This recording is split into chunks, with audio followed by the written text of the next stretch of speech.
मित्रांनो video load होत आहे ना, तोपर्यंत सबस्क्राईब करा ना.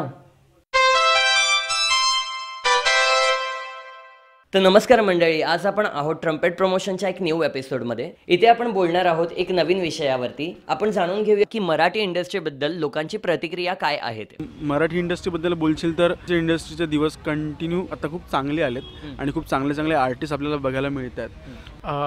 I think Marathi industry improve तर होत आहे. There is a lot of progress, but it still has a long way to go. म्हणजे ज्या लेवलवरती बॉलिवूड किंवा हॉलिवूड आहे, the Marathi industry still has to do more to get there. हल्लीच्या मराठी मूवी अशा आहेत, म्हणजे हरिश्चंद्राची फॅक्टरी, जे मेन मराठी मूवीज आहेत, मराठी लोकांनी स्टोरी आणली. म्हणजे हिंदीत आपल्याला कथानक मिळतं, पण तेवढं कथानक स्ट्रॉंग नसतं आणि ते प्ले करणारा तो माणूसही असतो, तो मराठीत सध्या खूप स्ट्रॉंग मिळतोय आम्हाला. आणि ही खूप चांगली गोष्ट आहे मराठी लोकांसाठी की त्यांना त्यांचं कॅरेक्टर त्यांच्या लँग्वेजमध्ये बघायला मिळतंय. फक्त मला एकच मुद्दा आहे की चांगल्या चांगल्या मूवीज येतात, चांगल्या चांगल्या मूवीजला चांगले चांगले अवॉर्ड्स मिळतात, पण ते लोकांपर्यंत पोहोचत नाही. काही गोष्टींचं असं होतं की सिनेमा येऊन बरेच वर्ष झालेले असतात आणि नंतर मग तो आपल्याला बघायला मिळतो एखाद्या चॅनलवरती, आपल्याला माहिती नाही, आणि नंतर आपल्याला रिअलाइज होतं की अरे असा पण सिनेमा होता. तर जेव्हा तो सिनेमा येतो ना, तेव्हाच त्याची मजा घेता आली पाहिजे असं मला वाटतं. बरोबर. इवन आपण चला हवा येऊ द्या बघतो, त्यातही मराठी ऍक्ट्रेसेस बऱ्याच म्हणजे येत असतात. त्याच्यामुळे ओळख होते अशा माध्यमांत. डिफरंट रिएलिटी शोज असतात, त्यामधून कुठे ना कुठून आपल्याला आता लोक दिसायला स्टार्ट झाले. आपण बोलू तर मराठीमधले कोणते ऍक्टर्स तुला आठवतात एक्झॅक्टली? तशी नावं घ्यायला गेलं तर बरीच नावं आहेत. आवडते आर्टिस्ट आहेत की भरत जाधव आहेत, अतुल कुलकर्णी आहे, one of the great artist, Ankush Chaudhari आहे, लक्ष्मीकांत बेर्डे आणि अशोक सराफ, महेश कोठारे, माझे 3 फेवरेट. सचिन पिळगावकर, अशोक सराफ, लक्ष्मीकांत बेर्डे. हा, म्हणजे जशी मम्मी तशीच मुलगी पण. Very good, very good. Laxmikant Berde, Mahesh Kothare. Laxmikant Berde बोलला तर महेश कोठारे, अशोक सराफ सरळ येत जातात. Sachin Pilgaonkar of course, that's one. Sachin Khedekar, Swapnil Joshi, Atul Kulkarni, some of the names I remember. Ramesh Deo, Seema Deo, Swapnil Joshi, Sai Tamhankar, Mansi Naik, Subodh Bhave खूप चांगले ऍक्टर आहेत. नटरंगमध्ये मूवीमध्ये अतुल, परत प्रशांत दामले आहे, अशोक सराफ खूप स्ट्रॉंग कॅरेक्टर प्ले करतात, सिद्धार्थ जाधव आणि स्वप्नील जोशी. मला सगळ्यात जास्त मराठी मूवी बघायला आवडतात. आता रिसेंटली माऊली मूवी बघितला रितेश देशमुखचा. आपल्या मराठी मूवीचे डायलॉग्स तर खूप चांगले असतात. डायलॉग म्हणजे फार एकदम त्याच्यावरती प्रभुत्व असतं, राईट? आपण बोलू शकतो लय भारी, एकदम लय भारी. आर खतरनाक, खतरनाक. कसं ते खतरनाक. नॉन महाराष्ट्रन कौन है? तुम भी नॉन महाराष्ट्रन. तो एक काम करते, हिंदी में ही ले लेते. मराठी मूवीज तुम लोग देखते नहीं हो, हिंदी में देखते हो, राइट? ऐसा कोई भी सॉन्ग याद आ रहा है तुम्हें मराठी में जो आजकल बहुत चल रहा है? गोव्याच्या किनाऱ्यावर. राइट. सोनू का सॉन्ग बहुत फेमस हुआ था.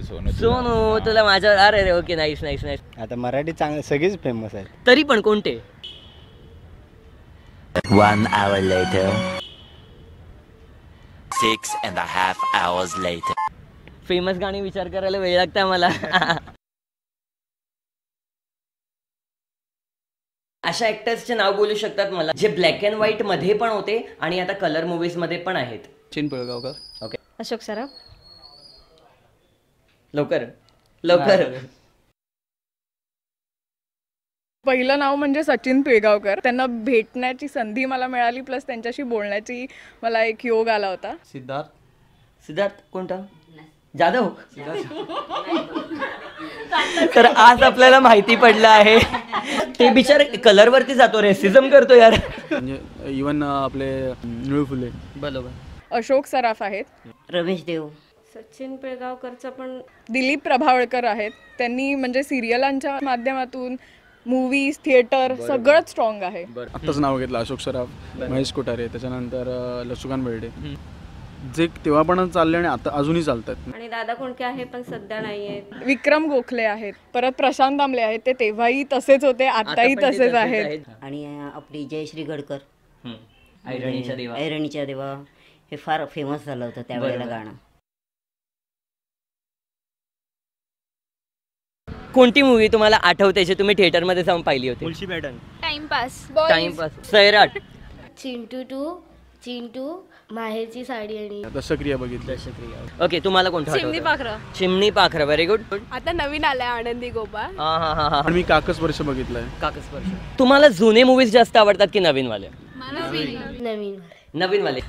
एक एक एक ना गाण्यांचं नावं लक्षात करून ठेवा. मी फटाफट तुमच्याकडे येतो, तुम्हाला ना गाण्यांचं नावं बोलायचंय. झिंगाट लवकर, काही वेळ संपला पुढे. मला वेळ लागले प्रेमाचे. बरोबर. लवकर लवकर. सैराट झालं जी. आय डोंट नो हे कोणतं मराठी गाणं? आय डोंट नो यार. मितवा.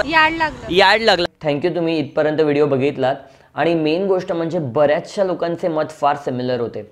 बहुतेक लोकांना असं वाटतं की जेवढं प्रमोशन्स मराठी मूवीजला भेटलं पाहिजे तेवढं नाही होत. आणि कुठे ना कुठे बऱ्याचशा लोकांचे फेवरेट ॲक्टर्स पण सिमिलर होते.